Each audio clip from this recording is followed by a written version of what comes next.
Hey there, it's Rachel here with Senza Tempo Cane Corso, and I'm here today to talk to you guys about ear cropping. Since I got Tennessee's ears done, there's been a lot of talk, and mostly on Instagram, a lot of opinions, but not a lot of facts. So, I'm here to offer some facts. That way, if you're going to have an opinion, you at least have an educated one, okay? There's pretty girl Tennessee coming up. So, first we're going to start on some facts about ear infections. Ear infections come in two forms. There's the, I'm probably pronouncing this incorrectly, otitis media and otitis interna. Otitis media is an inflammation of the dog's middle ear. Otitis interna is an inflammation of the dog's inner ear. Both of these are commonly caused by a bacterial infection. Other causes include yeast, fungi, ear mites, along with trauma from an accident, tumors or polyps in the ear, and even a foreign body in the ear. Now, that is what an ear infection is. So now let's talk about what dogs are prone to ear infection. Dog breeds with floppy ears and long ears are more prone to ear infection. This is because of the shape of the ear tends to trap moisture and makes it easier for dirt and bacteria to become trapped. Now, why would that be? Why would it be? No, get down. No. Why would it be that floppy-eared dogs are more prone to ear infections than dogs that do not have floppy ears? Well, let's take a look at nature. If you look around you, you will find that there are no floppy-eared animals in nature, especially no floppy-eared canines. There are no wolves, there are no coyotes, no foxes, no nothing with floppy ears. And the reason for that is because it traps moisture and it blocks sound. So there's no evolutionary advantage to an animal having a floppy ear, and that is why it is not represented in nature.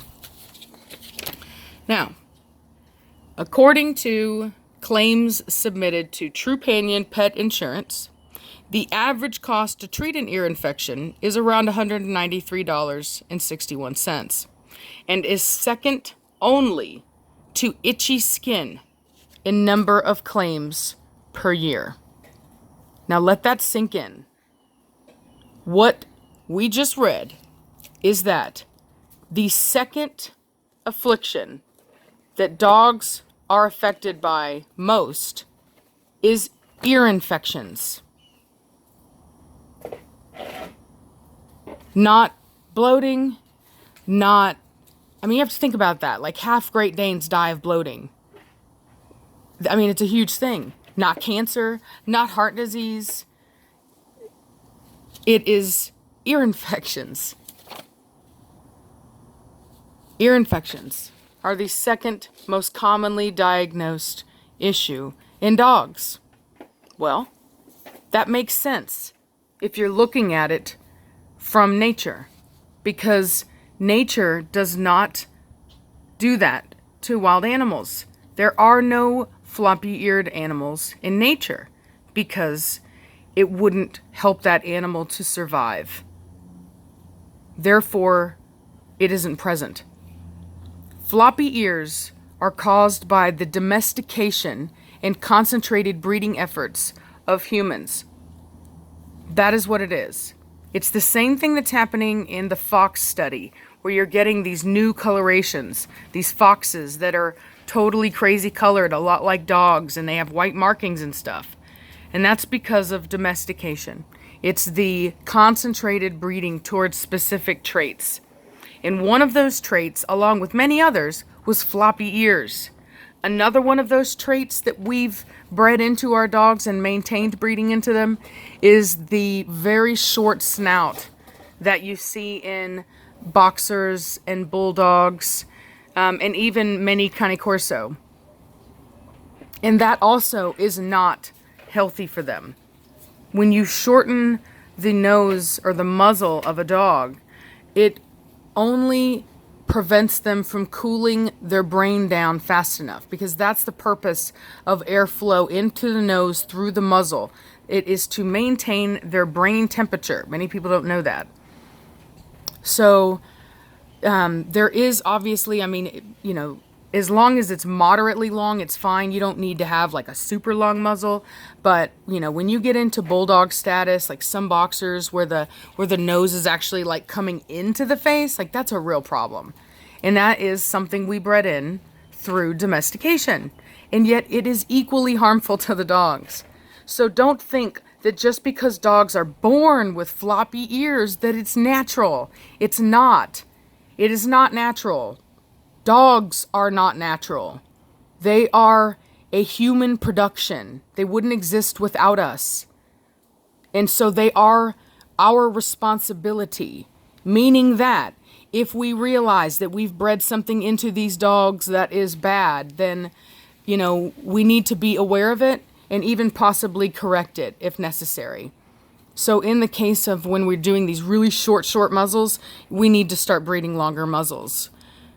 And in the case of dogs with floppy ears, we need to be making sure that we keep our dog's ears clean, that we're very careful about when we take them swimming, that we make sure that we clean them. We don't just, you know, ignore it and just let it go, because the odds are your dog is going to get an ear infection. Statistically, very likely that that's going to happen. So when I crop my dog's ears, it is not just a cosmetic procedure. It is not. I am actually providing a genuine service to my dog. Now, is that the reason that I do it? No. I'm not going to lie to you and say it is. No, it's not. It's because it's the breed standard. It just coincidentally happens to be helpful and beneficial to the dog. It does.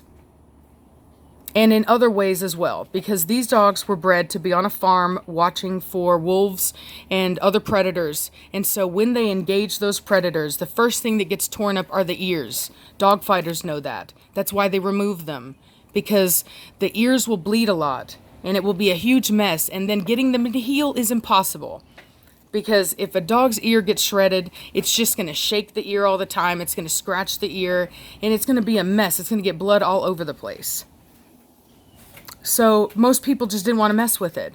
Out there on a farm, you think the farmer wants to go and take his farm dog to the vet every time it's got a problem? No, of course not. They're going to remove the ears.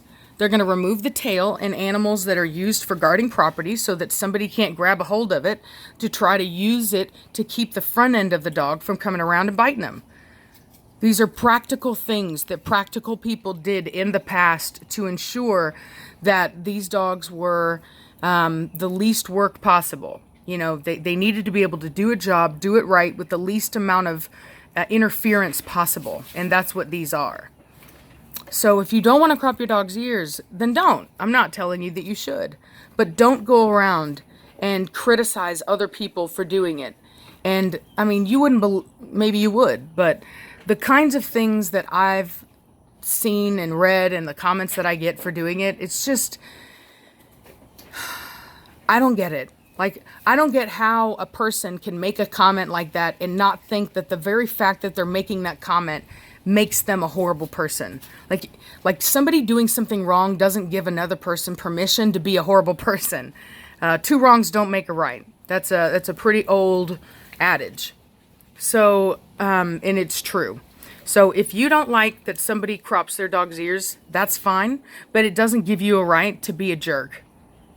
It doesn't. Just don't crop your dog's ears.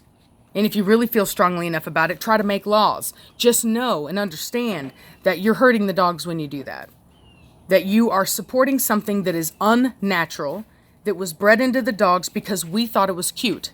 That's the only reason it's there. Same thing with the smushed muzzle, because we thought it was cute. So should the dog suffer because we want something that's cute? I don't know. I guess that's up for you to decide. But you don't get to claim that people who crop their dog's ears are horrible people. You don't get to do that. So there's the facts. I'll provide resources at the bottom. Make your own decisions and don't let people bully you. Have a great day and enjoy your Tuesday. I'll talk to y'all later.